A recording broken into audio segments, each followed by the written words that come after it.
Enjoy all your favorite sports like never before at BetMGM. Sign up using code JERSEY and receive up to $1,000 back in bonus bets if you don't win your first bet. When you register with BetMGM, you'll get instant access to a variety of parlay selection features, live betting options, player props, and daily boosted odds specials. And with BetMGM at your fingertips, every play and every game matter more than ever. Find out why BetMGM is the king of sportsbooks. Sign up today with bonus code JERSEY and get up to $1,000 back in bonus bets if you don't win your first bet. BetMGM and GameSense remind you to play responsibly and offer resources to help you make appropriate choices. Visit BetMGM.com for terms and conditions. 21 years of age or older to wager. New Jersey only. New customer offer. All promotions are subject to qualification and eligibility requirements. First online real money wager only. Rewards issued as non-withdrawable bonus bets. Bonus bets expire 7 days from issuance. Please gamble responsibly. Gambling problem? Call 1-800-GAMBLER. Hear that? That's the sound of peace, knowing your next travel adventure is sorted. At Intrepid Travel, we take care of everything, so you don't have to. Join a small group adventure in the United States or Canada and let our local leaders show you the hard-to-find spots in familiar destinations. Whether you're kayaking through the Alaskan wilderness or following the music trail from Nashville to New Orleans, Intrepid's trips will take you deeper, supporting local communities along the way. Head to intrepidtravel.com to book your next adventure. Intrepid Travel. Good trips only.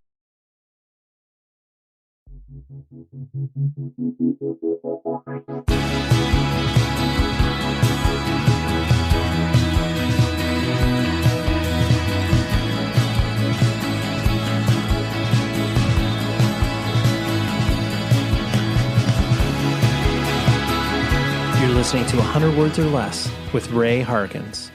Hello, everybody. Welcome to the discussion about independent music and a celebration of it. Whether it's punk or hardcore or indie rock or emo, whatever genre you're talking about, that is what I care about. And I've been steeped in it for many, many years because I'm an old human being.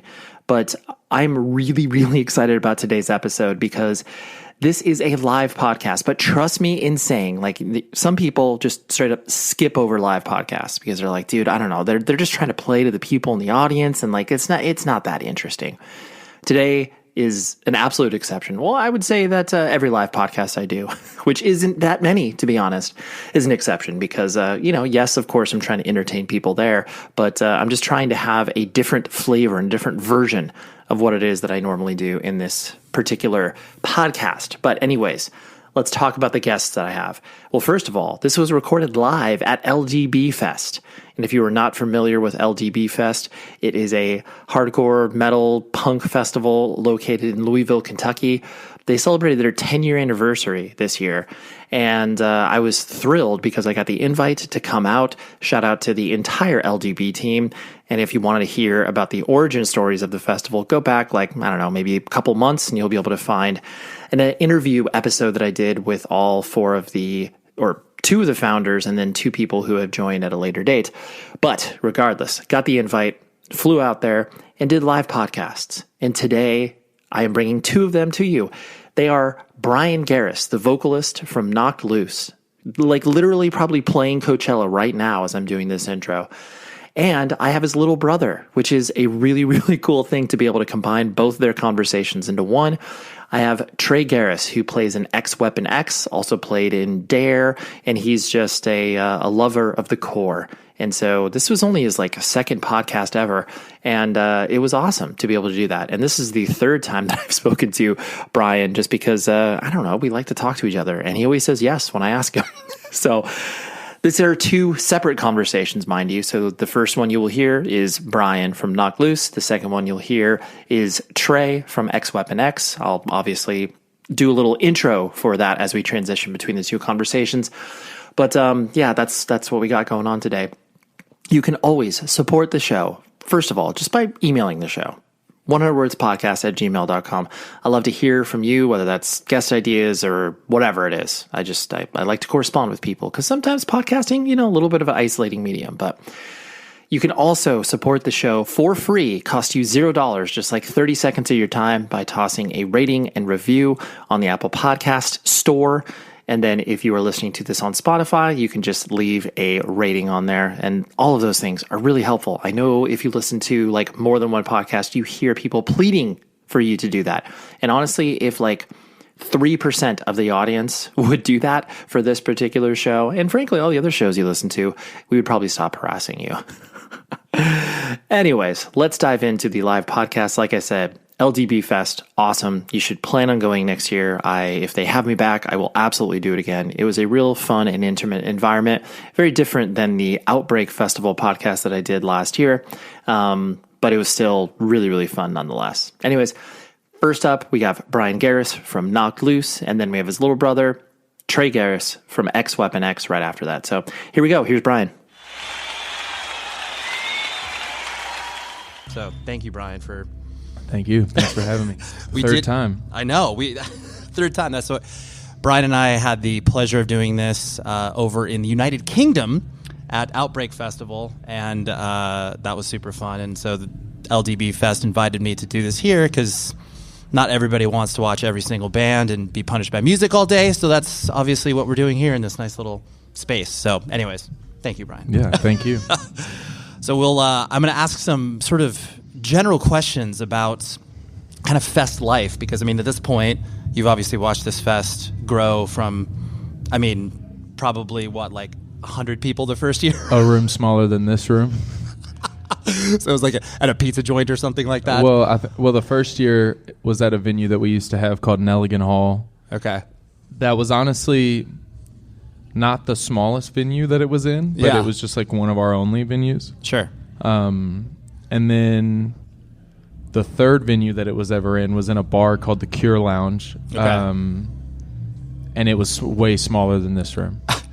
Like maybe, I don't know. It was uncomfortably small, and the fest had already started growing at that point. Sure. And it was like a corner stage, which is just the absolute worst. Oh, it's the worst. But it was like, those were some great years. Sure. I think that was the last time that Knocked Loose played LDB, was when it was at the Cure Lounge. We did like a surprise set in 2020, like right before the world shut down. Yeah.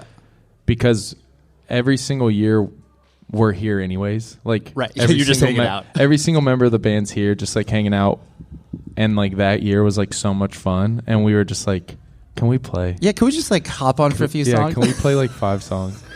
And no, everyone that you're friends with is like, yeah, of course you can do this. Yeah.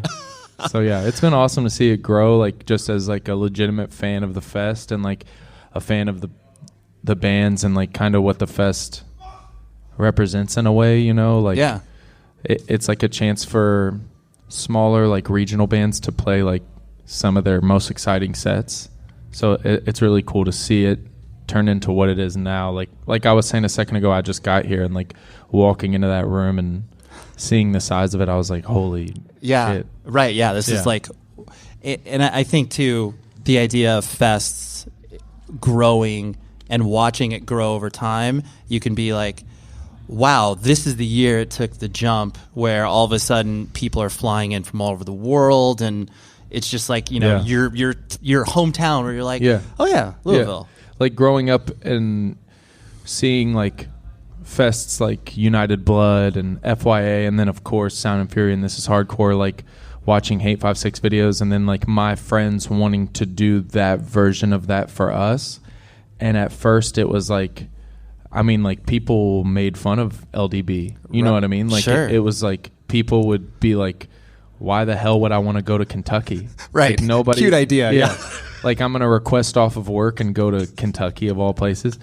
And now, like, to see it become, like, held in the same standard as those fests, people that are as excited to fly to California and go to Sound and Fury are just as excited to come to LDB. It's, like, a crazy thing. They literally, like, made Louisville cool. Sure. With this fest. Which is, that's not a small feat in and of itself. Yeah, not at all.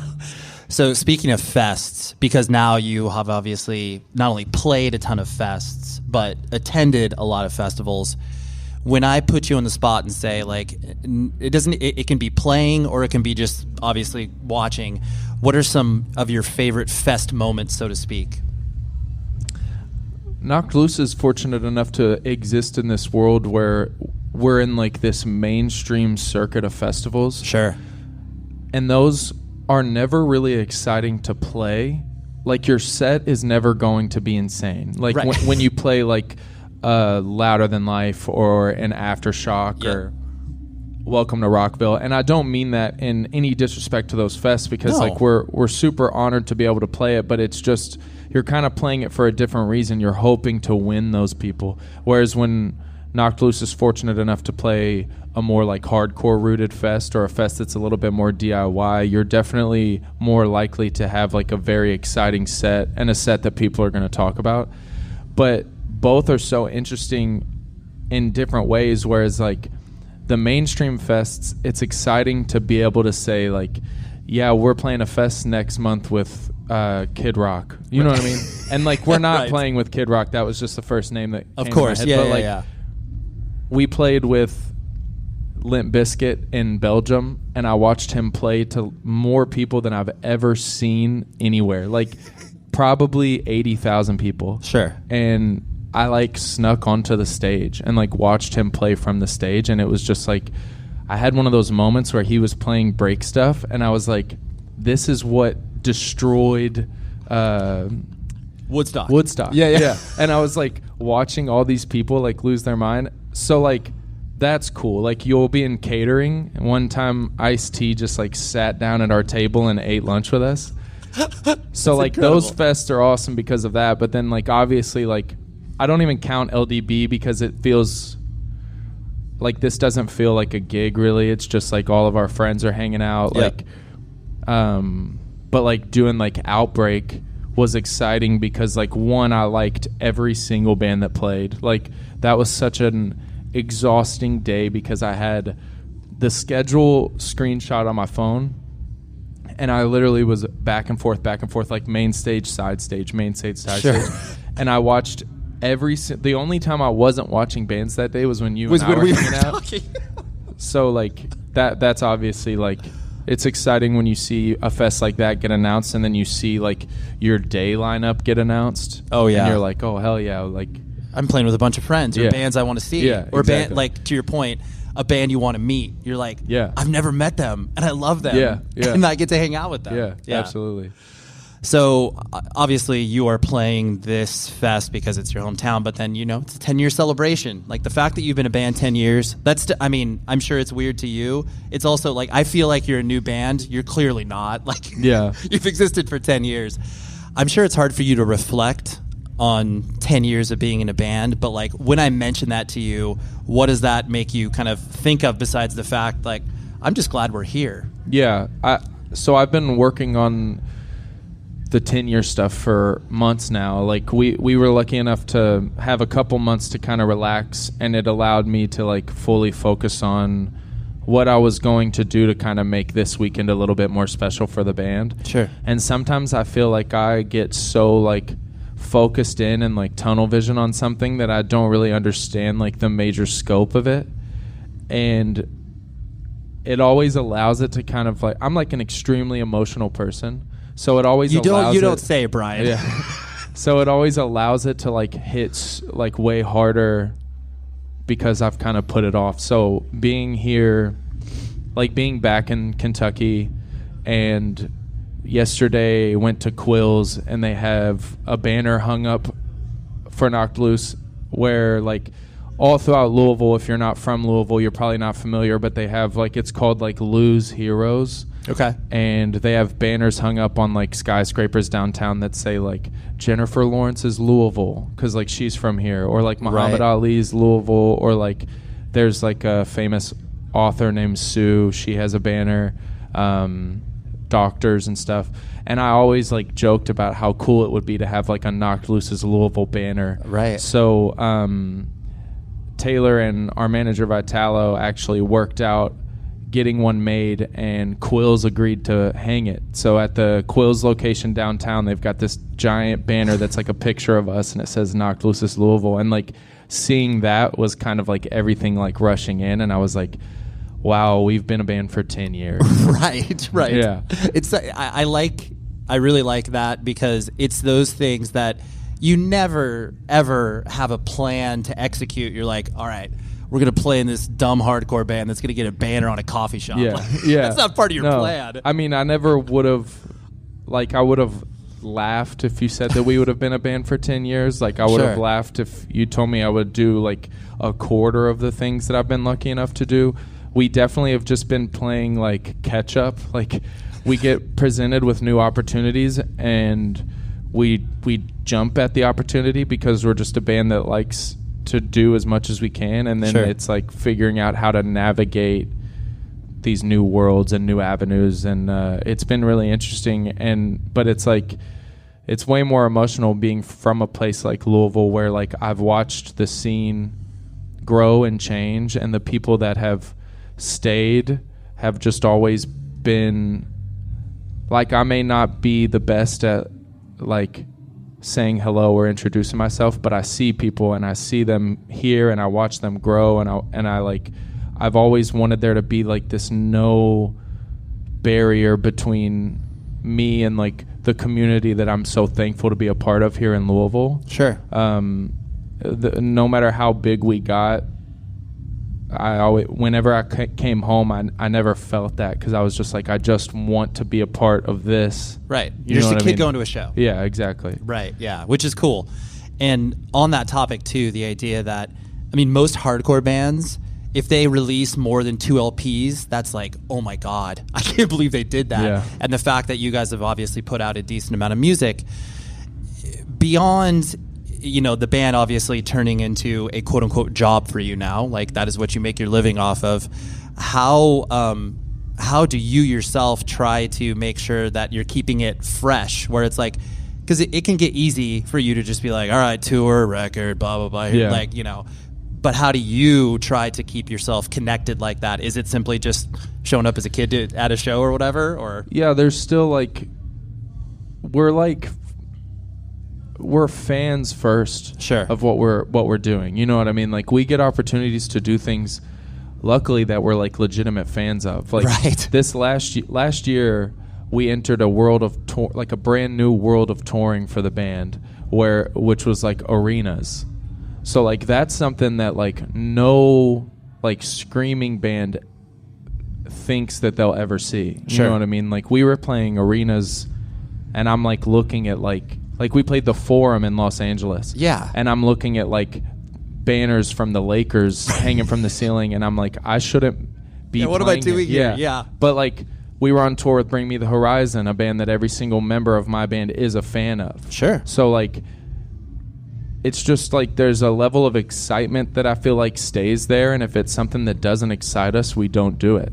Yeah. And luckily, like, everybody in my band is very open-minded, and we've always been very open-minded. We're very different people musically, so like, the exciting things, the like realm of possibility for things that excite us is so wide. Right. Last year we did our first rap tour, with Suicide Boys, and we were the only band on the tour. Yeah. And like, that was brand new, so like, that was exciting. That was also the biggest shows that we've ever played, like even bigger than the Forum. Like, we didn't know what to expect going into this whatsoever, and day one was Lincoln, Nebraska, to like 9,000 to 10,000 people, and I was like, this is the best tour ever. And a member of the touring party was like, oh, just wait, tomorrow we're playing New Mexico, and there's 27,000 tickets sold. Oh my gosh. And I was like, you're like, what? I was like, we've never played to that people our entire life. I was like, that's every single person in New Mexico. Right, yeah, this is the whole state coming. And what I liked about that for you guys as well is the fact that it seemed like, because you were the, you know, odd people out in regards to you being the only band, there was a lot of like, you know, you would do guest vocals with them, and like, they would come out and obviously, you know, participate with you guys. I'm sure before taking the tour, were you guys scared of doing that? Because it's like, dude, we could get completely killed on stage. Not really scared. I feel like even like that kind of challenge is exciting. Like, we've done tours where we're kind of like the polarizing band on the bill. Like, we did a tour with A Day to Remember. And obviously we're different, and like, that was in some ways a harder crowd to win than the Suicide Boys crowd. Interesting. Because I feel like Suicide Boys have this amazing underground thing happening right now where their fan base is like young kids that love the aggression. Yeah. And like their shows, they mosh and they crowd surf and they jump up and down, and like if you like closed your ears and just watched the crowd, you would think that you were at a giant metal show. Yeah. So like when you give them something that's like actually aggressive, their heads would just explode. Right. They're like, wow, this is screaming and I love it. Yeah. So like it just translated extremely well. But we were like excited. There was definitely some nerves. Like I get nervous before every show no matter what. Sure. But on that tour, every day I was like, today's going to be the day they hate it. Right. And then it would go great. So then the next day I would be like, it's got to be today. Yeah, you're like, the whole tour. The shoe is going to drop at some point. Yeah. It's going to be bad. So that that makes sense in regards to you only doing the things that will excite you and keep you engaged, as opposed to we have to do this tour because that's just what we need to do as a business or whatever. Yeah, So, I can legitimately say like navigating Knocked Loose as a business has been a huge learning experience. Sure. And that's something that I'm very, very hands-on with.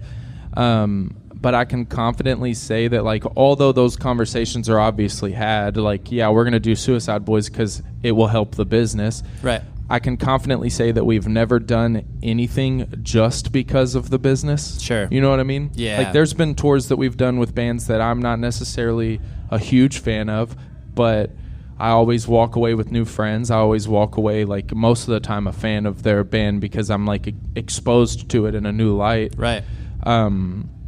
But, like, there's definitely been tours where it's, like, maybe I'm a huge fan of it and our drummer's not, but there's that compromise, or vice versa. Right. It's never been solely, like, yeah, this sucks, but we're going to do it to grow the band. Totally. Everybody hates this. We know we're probably going to have a terrible time, but, like, we'll get paid. Yeah, no, that's never happened. Yeah. Something that I've found, I mean, ever since you have, moved out to LA and obviously made friends there, et cetera, I find it interesting the sort of fashion world is opening up to you in way. I mean, when I say fashion, like, I don't mean you're doing runway shows and stuff like that, but just like the idea of integrating yourself, because there's such a connection between, merchandise and fashion and obviously punk and hardcore.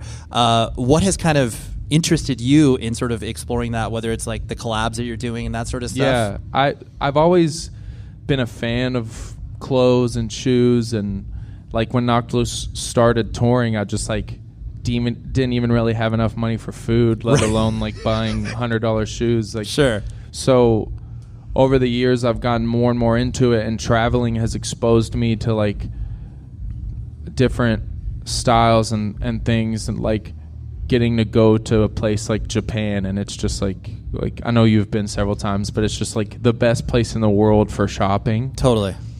And then like that paired with when I moved to LA, I was kind of like telling myself I needed to like step out of my comfort zone a little bit. Like I'm a pretty like reserved person, and a lot of people kind of mistake that for like maybe me being standoffish. A lot of it is just I have like a really bad resting bitch face, but I promise I'm not like pissed off all the time. Sure.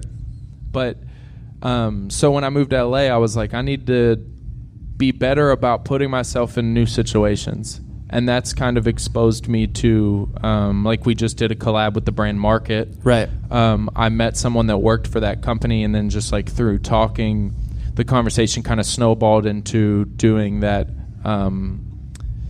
designer freestyle that they had me do, which was like super fun, and also something that I had already, like, I design Knocked Loose merch and I always have, so I feel like I'm very hands-on with like the clothes that we make and the clothes that I wear, so being able to kind of like do that for Knocked Loose in video form was like really exciting. Yeah, no, it's cool too, because I think that gives you a different outlet of creativity, but then it still obviously gets people that may not, like, there's obviously a lot of people who have they don't care that you're in a band, but they're just like, oh, look at this thing, and then all of a sudden it's like, oh wow, this band's kind of cool. Yeah, it just definitely opens the world up. Yeah, it kind of circles back to what I was saying a second ago, whereas like I was super excited for that opportunity and I worked really hard on it, and then once it came out, it kind of settled in like this is a very good opportunity for the band. Right. You know what I mean? Like business-wise, like Market is a very well-established brand. Totally. That I've been following for so long that I feel like I didn't really realize how big they had gotten. Right.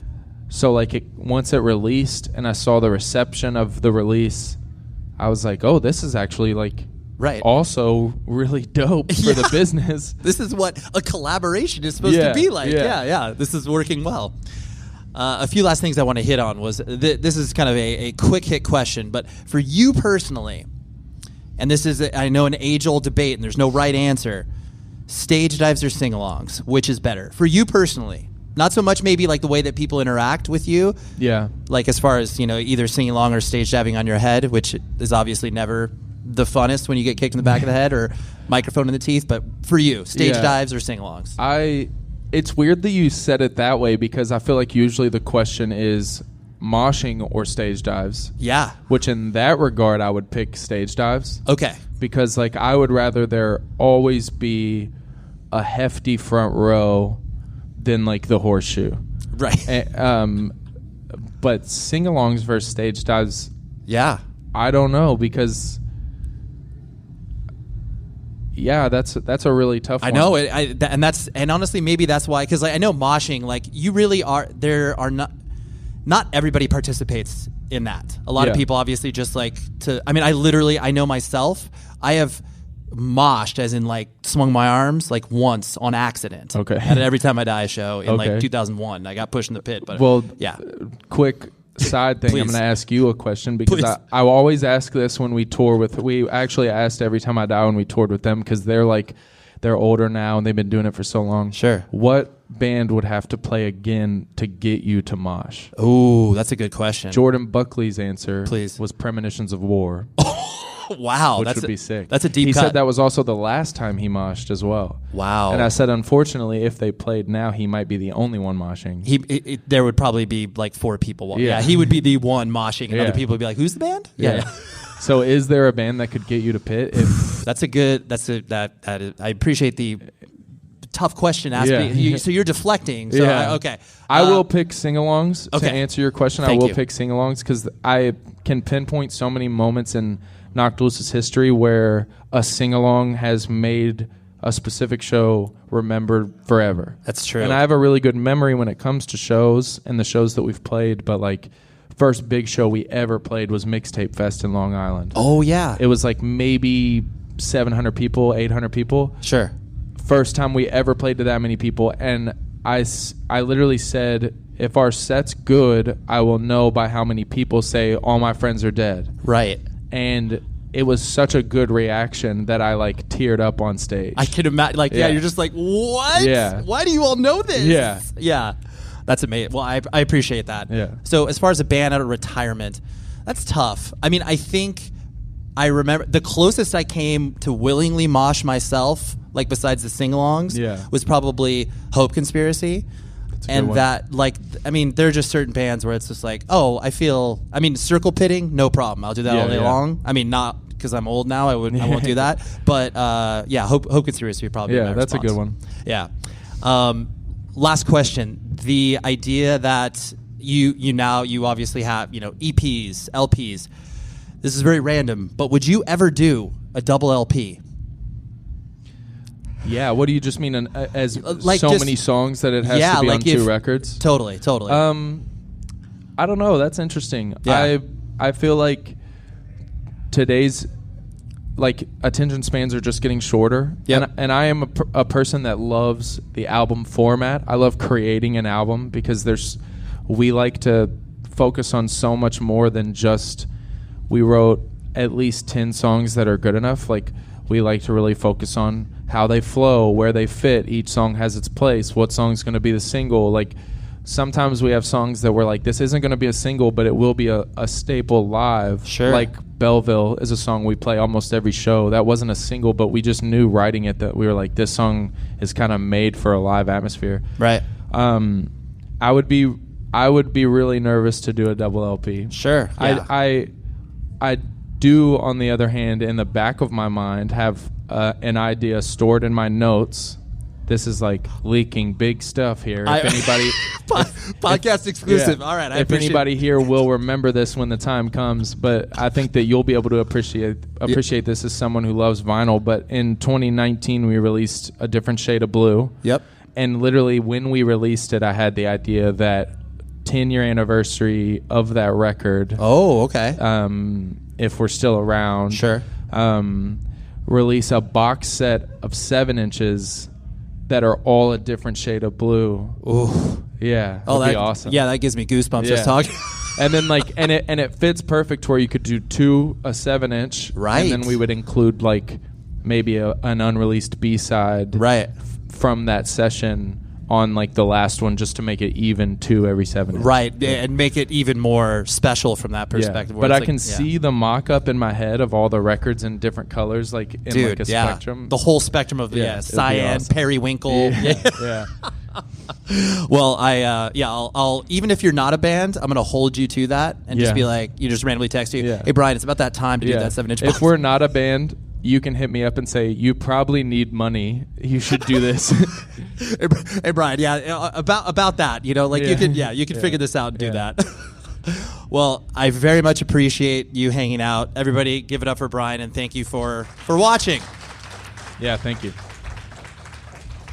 In about 10 or 15 minutes, I'll have the dudes from Koyo up here. But yeah, again, thank you, Brian. You're the best, dude. I feel like we could talk for 12 hours. We absolutely can't. We could do just a marathon podcast and be like, everybody's spending the night here. Are you guys okay with that? A lock-in podcast. Dude, totally. Yeah. We'll have to do a box set of all the episodes I've been on. I know. We're getting to that point where it's just like, speaking of double LPs, how about like 7 hours of Brian and Ray talking? I think our maybe significant others and maybe our parents would like that, but I don't think anybody else would. Yeah, my significant other's probably sick of hearing me talk at this point. Absolutely. But I appreciate it. Thank you, of course. What a chat with Bryan. But first, before we go into a conversation with his brother, which I'll tell you more about in a moment, I have to tell you about the awesome people at evilgreed.net. They are a web store, web solution for bands and record labels to obviously open up a store. But on top of that, they serve you, the customer. And I know that that's probably just like a weird way of me describing what an awesome, awesome web portal evilgreed.net is in regards to sending you merch. They got vinyl, they got shirts, whatever it is that you want, they got. But they are a very highly curated. They honestly act kind of like a record label where it's like they're not opening up the floodgates to work with every single band on the planet. They have a very specific focus on, like, I would call it sort of artistic heavy stuff. That's like my own description. That's not something that they did. But use this promo code 100 words and it gets you 10% off your entire order. They recently just partnered up with one of my favorite newer bands, Knoll. Knoll. If you like something like Discordance Axis and just like really dirty yet visceral grind stuff, you'll love Knoll. But they open up that store. They also work with bands like Straight from the Path. They work with bands like Russian Circles, labels like Triple B, Sargent House Records. The list could go on, but just go to evilgreed.net. They work in Germany, but they ship stuff to you very quickly here in the United States. That's why they've partnered with this show, because they want people in the States to know what's up with it. And they make it really easy for you. You know, you don't have to do some weird conversion rates. It's basically like, yo, show me in USD prices what you got going on. So that is evilgreed.net. The promo code is 100 words, 10% off your entire order, and support Evil Greed, because I do. And I think you should as well. There you have it. That was a great discussion with Bryan. I always like it when people are talking to me and they're like, I guess I shouldn't really be talking about this because of like professional business reasons, but like, I'm going to talk about it anyway. So I just love the way that his brain works in regards to thinking about his band, 5-10 years down the line. It's really cool. So thank you to Bryan. Let's talk to his little brother, Trey, who plays drums in X Weapon X and is so down for the core. I love it. I love to see and hear and feel the, late teens, early 20s energy that gets piped through this particular conversation. But frankly, anybody that I observe on the outside, just because it's, I was there. I did it. I still care about this. And like, it just carries me further within my love for punk and hardcore and everything else. So anyways, here's a discussion with Trey. You know what's important about live music festivals? Merch. And you know what's important to me? Merch. And you know what this awesome ad is for? Rockabilia.com. You know what it's coming. First and foremost, you have to go to rockabilia.com and use the promo code 100 words or less as you toss a bunch of items in your cart from bands like, I'll just throw some random bands out. You're like, all right, you know what? How about a AC/DC onesie for my new kid? Oh, okay, perfect. Or how about something from, a deep cut from like a Goo Goo Dolls tour from 2013? I kid you not, they have over 500,000 items. They ship directly to you from the Midwest here in the United States of America. And all of this stuff is officially licensed. I just love to be able to support an independent business, be able to support bands, and then get cool merch on top of it. Like I said, use this promo code 100 words or less. Go to rockabilia.com, poke around. You will have so much fun. I know I do. Every time I do these ad reads, I like to look at their website and then just like fall into rabbit holes. It's so much fun. Anyways, thank you very much for your continued support. And again, 10% off, 100 words or less. Now, here's the rest of the show. Trey, thank you for doing this, and I appreciate having me. I'm very excited. Yeah. So, Trey plays in a. Well, let's clarify, because I've obviously seen people write X Weapon X or Weapon X. It's X Weapon X, correct? Or is it just Weapon?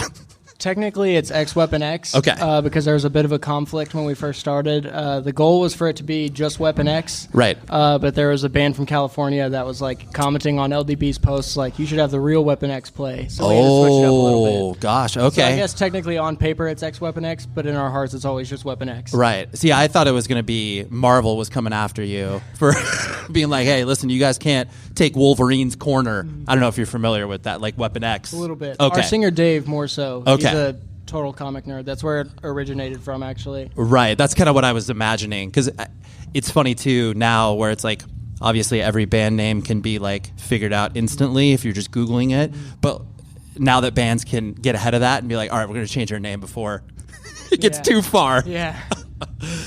Well, this is exciting for me to have you, because I've obviously spoken to your brother many, many times and punished him to, be on this podcast. But so this is actually the first time where I've had like people of the same family on the podcast. So it's cool to be able to see from your perspective, obviously, as the younger sibling, like getting into, punk and hardcore and stuff like that. Because here's the question, where usually siblings are really trying to kind of create their own paths, where they're like, all right, this is what my brother and sister's into. That's stupid. I need to do something different. But it seems like all of you guys have really, done your own thing, but gravitated towards DIY punk and hardcore. Did you ever feel the, need to try to like do your own thing because your brothers were doing the stuff? Not really, honestly. Yeah.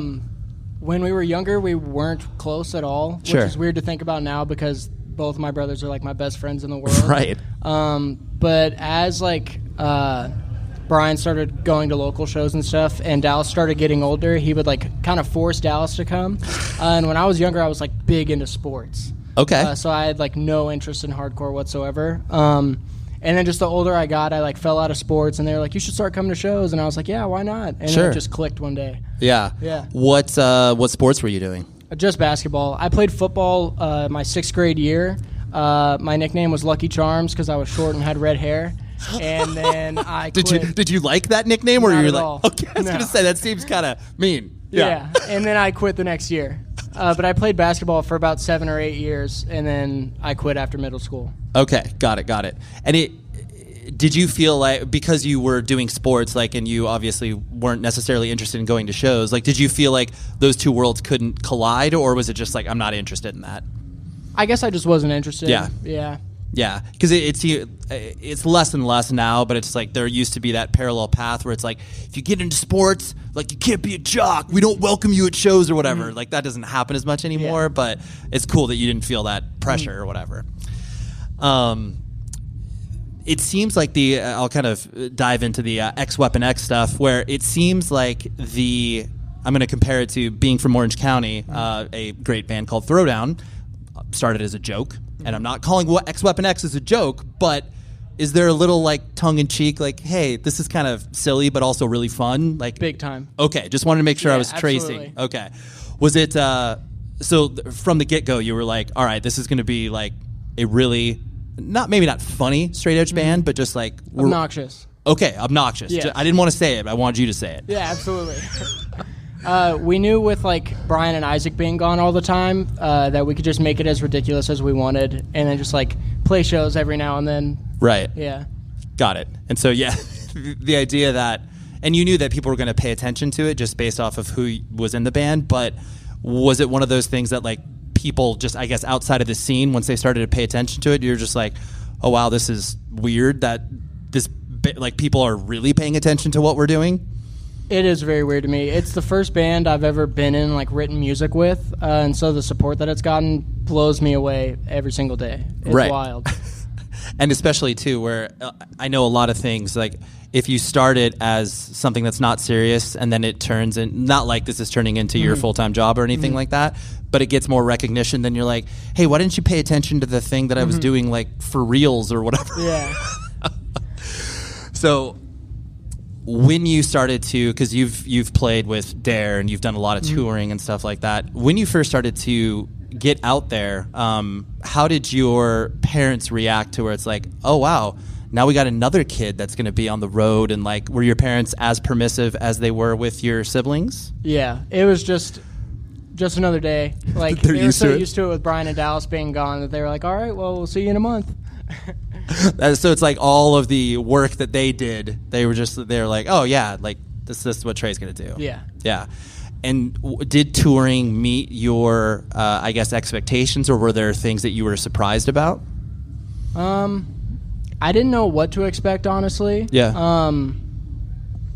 It's a good question. Sure. That's why I asked it. I'm just kidding. Yeah.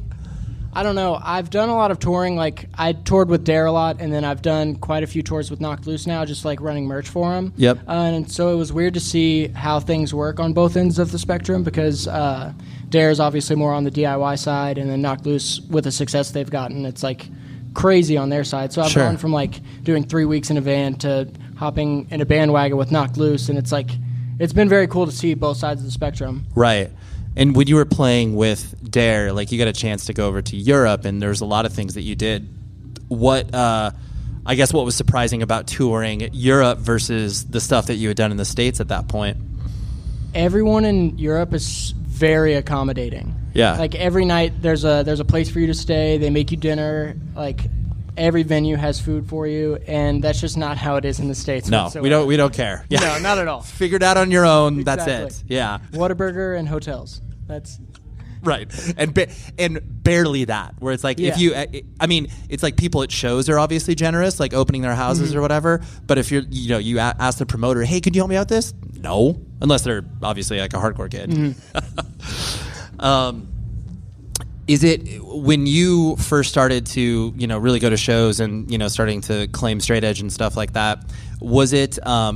Was that kind of just a real easy choice for you to do that? Like, that was always kind of who you were? Like, did you mess around with, like, drugs or alcohol before? Or was it just like, nah, it was never me? No, I'm Gold Star straight edge, so... Oh, I have never heard that. Yep. Gold Star straight edge? So, like, you've literally never had a sip of alcohol? Never touched anything. Wow. Yeah, so it was very seamless. Okay, yeah. So, like, you just stepped into it, and that was, like, who you were. Exactly. Got it. And did you receive any, like, from just your kind of general friend group, besides kids that are obviously in the scene and stuff like that, were people like weirded out by that decision? Were they like, Trey, what do you like, we know you don't like to party, but what is this whole straight edge thing? More so just like curious, because it's like completely new to them, obviously. So I guess it was a little bit of like, what are you doing? But also just like curious about it. Right. As you were, kind of growing up and going to school and stuff like that, did you have any aspirations as far as like, I mean, I know you are still very much young and you have your future ahead of you, but what was, what did you want to do as far as like a career, a job, all that sort of stuff? Are you still figuring that out? Still figuring it out, honestly. That's fair. I've never really had a good idea of like what I wanted to do with my future, and so I'm just like having fun with it. Right. You're just like, it's fine. I can be an X-Weapon X for like 20 years. We're totally fine. I'm fine with that. The fact that you have been able to watch this festival grow over time, because I don't know, what was your first year that you attended LDB Fest? It was 2018, I think. It was the last year at the Cure Lounge. Yeah. If that checks out. Right. Yeah. I like how you're looking to the crowd. Is that true? Is that true? And so watching that and grow into what it is now, what's your perspective on that? Like, why Louisville? Like, I know that the city is special and clearly has a long history with music. But for you, what kind of is the secret sauce in Louisville? Another good question. Thank you. Everyone here is very inclusive. Okay. I think that's the key to it. So, like, for example, a band from here just started called Surfaced, and their first show was recently, and it was packed out for their set because those kids just went to their high school and were passing out flyers. And I think that's just like, obviously cities do that, but Louisville is just very special in that way. That, like, if you want people to come to your show, then you're gonna tell people about it. Right. I also think it's interesting too because even though it's like the scene in Louisville has always been really, like very diverse as far as like punk and hardcore. I mean, back to the 90s where it's like, a terrible band called, Slugfest can play shows here. Oh, I'm sorry. I didn't see Scott out there. But yeah, it's like bands like, Slugfest can play with like Falling Forward or whatever. And then how, even though that is, so far removed many years later, the scene always looks backwards and is like, oh yeah, we recognize like all these bands that have come from here. When did that, I guess, come important to you, or to be like, oh yeah, like so much stuff existed in the past that like, I wasn't even a fetus when this was happening? I'm not gonna lie, I'm not very knowledgeable. This isn't a quiz. Hardcore. I'm not. Yeah. It's okay. But like, but you have like kind of, I'm sure as each month passes, you learn about certain things that you're like, oh wow, I didn't know that happened here. Yeah, Bryan and Dallas are constantly telling me about like legendary shows that happened before. It wasn't in Louisville, but like Foundation's last Midwest show, I think, was in Indianapolis. Sure. And so I hear about that one all the time, and just like crazy stories like that. Right. And it's cool for you to hear those stories. Oh, it's amazing. Yeah, it's awesome. Yeah, that's cool. This is a question I've been posing to people here because I think it's a never-ending debate, and each person has their own answer. So for you personally, what is better, stage dives or sing-alongs? I know it's a tough question. That is very tough. And to be clear, there's no wrong answer. Like if you say one, I'll be like, no, that's wrong. You get kicked out of the scene, so you're fine. Personally, for me, if I'm like actively at a show, I love stage diving. Okay. But from like a viewer's perspective, sing-alongs. Right. Yeah. Sing-alongs do have that element of you can remember a time and a place of watching a band where it's like, I can't believe every person in this room knows the words to this song. It's wild. Right. Whereas like, I think sometimes the stage dive component also is funny if you see someone do a bad dive or get dropped and you're like, I'll never forget that. Yeah, absolutely. I think a good example of great sing-alongs is Kubla Khan. Oh, yeah. Because almost any time I've ever seen them, it's like the entire crowd knows every word. Right. It's insane. It's true. And especially, too, where it's like that, there are certain bands that clearly write songs specifically for sing-alongs, and I'm not saying Kubla Khan doesn't do that, but there are certain sing-alongs that all of a sudden become a thing that people didn't intend, where it wasn't like, oh, here's the group vocal part. It's like, oh, so that's the part you're doing the sing-along for? Oh, interesting. I know, correct me if I'm wrong, but skateboarding's been a pretty important part of your life. Like, did you get into that like when you were, very young, like 8, 9, 10 years old, or when did that come? I think this year will be 3 years skating. Oh, so this is a little... Or 4. Okay. 3 or 4, yeah. Or it should be 3 because I started like August of the pandemic. Okay. Yeah. And what did you... Like, getting that as a little bit later in life, like, usually people dive in when they're like 11, 12. What have you... Like, are you as fearless as like maybe you would have been when you were younger? Or Absolutely not. Okay. There's a huge learning gap for me because I'm terrified of getting hurt, and so like there's tricks that I know I could physically do, but I'm just afraid of it not paying off and getting hurt. Right. Well, talk to me about it. You're afraid. I mean, I think most people are afraid of getting hurt, but there's probably like, is it more of a pain tolerance or like, oh, I'm going to break something so I can't like do stuff? Pain tolerance. Okay. I'd be fine with sitting on my butt for a while. Sure. Maybe get out of work a little bit. But I don't handle pain very well. Okay. And so I just like, I overthink it for sure. So no tattoos in your future? Oh, I have plenty of tattoos. Okay. Then I feel like I've never broken a bone, knock on wood, but I feel like it's a world of difference. Sure. Right, yeah. Well, I mean, I guess if you can't compare to that, but yeah, I mean, most people that look at tattoos, they're like, how do you sit for 4 hours? And you say you have no pain tolerance, but you've clearly... That's a fair point. Yeah. I'm not calling point. you a hypocrite. I'm just saying, I'm like, but to your point, there's different levels of, especially if you know going into it that I'm going to be hurting for about 4 or 5 hours. The last thing that I wanted to hit on was the fact that I presume you want to like play in other bands and express yourself in different artistic ways. Are there other things that you want to do musically or artistically? I want to start a band with my other brother Dallas. Okay. That's high up on my checklist. We've talked about it a bunch, and it's just a matter of time. Sure. So I feel like whenever that gets cooking, we could eventually like hit the road together, which is like it would be a dream of mine to do. That's really number one on my checklist. Okay. I mean, I know this is not like a cool thing to say, but that's adorable that you're just like, I want to play with my brother. That's like the number one thing. But I think that is really cool because you can do something probably completely different than you would do with, Bryan or whatever. Yeah. And I just think being in bands with both of my brothers would be awesome. Right. Yeah. And how many times have your parents, I guess, like have they watched X Weapon X? Have they watched you play personally? They have. Our first show ever was about a year ago at LDB, and they were at that one, and then they'll be there again tomorrow. Okay. Were they?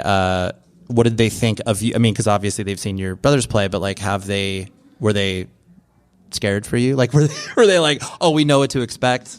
They had seen me play with Dare a couple times, okay. So they had seen me in a live environment. I think they were more so excited to see me playing with Bryan because my mom's a very emotional person, and she was like, "Oh my god, my babies are on stage."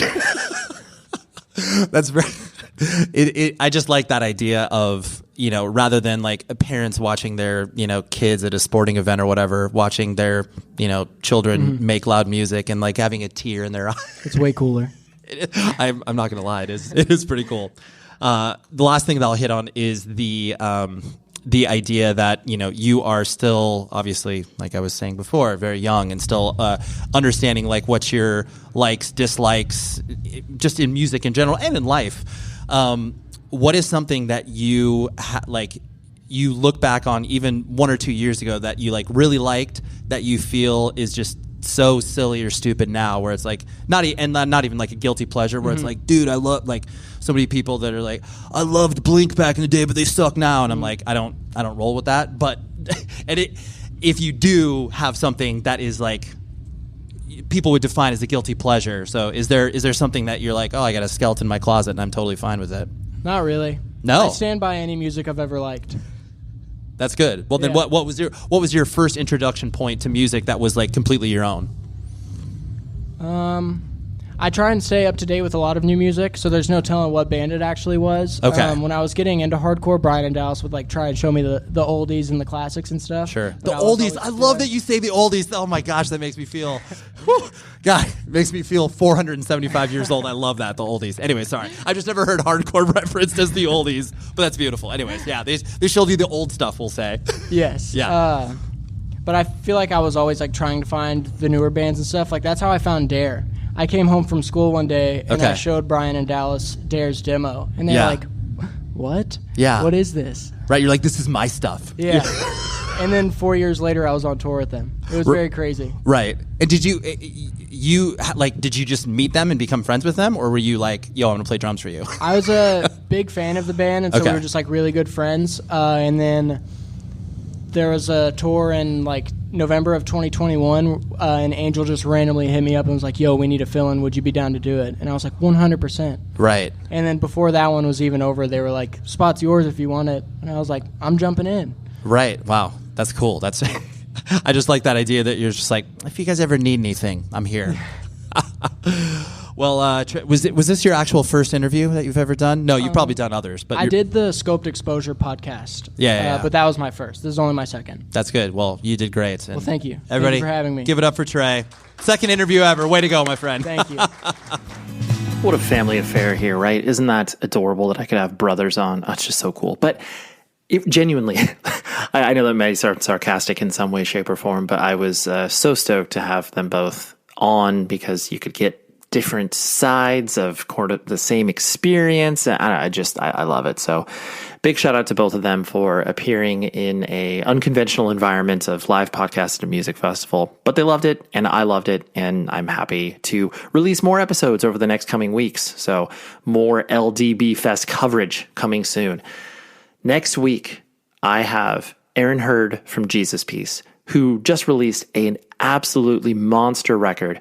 I had a friend of mine text me, was like, dude, this Jesus Piece record is really doing it for me. And I'm like, I know, this band's great. I actually had the fortune of seeing them many moons ago. This was probably like 2017 or something like that, or maybe 2018, when they Only Self had come out. And man, that record killed me. And I got to see them here in Orange County in a warehouse. It was a very, very cool show. Anyways, I got Aaron from the band on, and it was super fun conversation. So that's what we got next week. Until then, please be safe, everybody. Win a 6-day adventure with Intrepid Travel and follow the Tennessee Music Trail from Nashville to Memphis and New Orleans with a small group of fellow music lovers. For your chance to walk a mile in Elvis's blue suede shoes, lay down tracks at historic recording studios, and hang out at Graceland, head to iHeart.com/intrepid and enter to win before April 30th.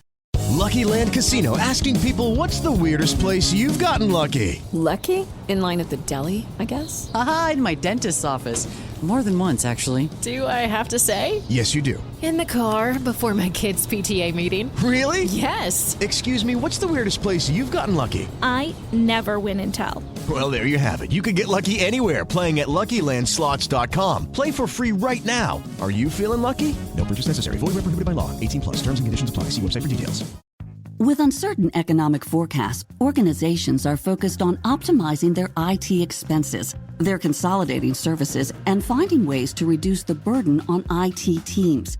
At Spectrum Enterprise, we'll help you do it all, so you can be prepared for what's next. Visit enterprise.spectrum.com/iHeart to see why 83% of Fortune 500 companies rely on us for technology solutions. That's enterprise.spectrum.com/iHeart.